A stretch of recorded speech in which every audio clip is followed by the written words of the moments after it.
Good afternoon, everybody. How are you doing? Hope you are staying warm. It is finally on the warming side here in Nebraska, but we're not freezing yet. But we're getting there. We're above zero finally. So, good things are happening. So, a lot of people ask me when they first find out they're pregnant, what's a book you recommend? Like, if there's one book I should read, what is it? There's a couple books I really like, but one of them is Ina May Gadsden's Ina May's Guide to Childbirth.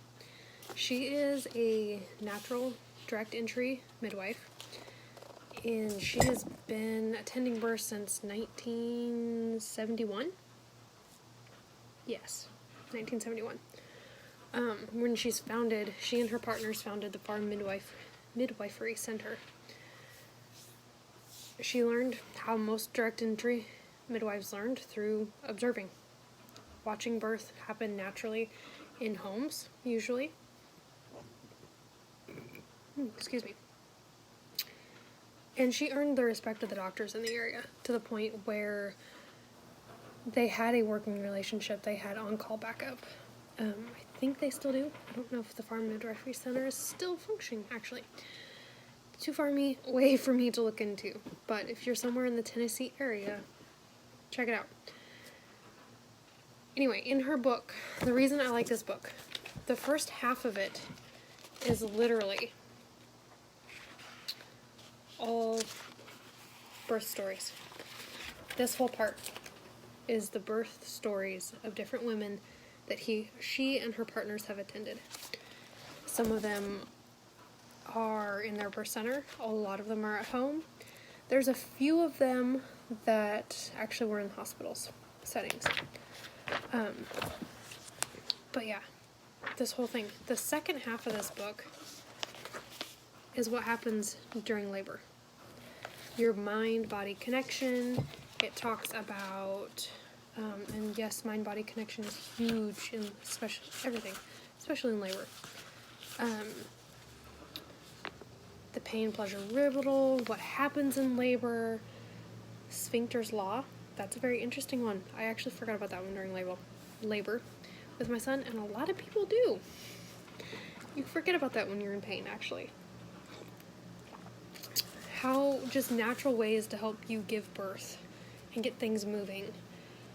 Then it talks about, in the last part of the book, talks about the benchmarks in midwifery, what's happened in the United States that has changed the outlook on midwifery, what to expect or what you least expect when you're expecting. These talk about more of the random outlier, that's not normal, but it happens situations.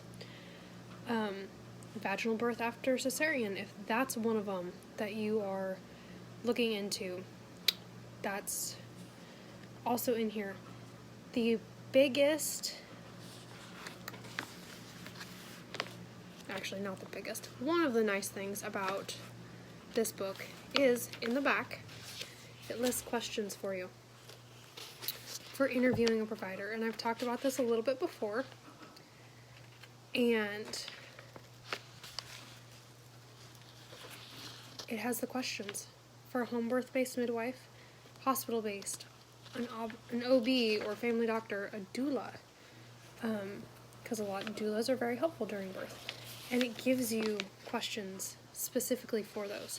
My questions that I've given people are more general.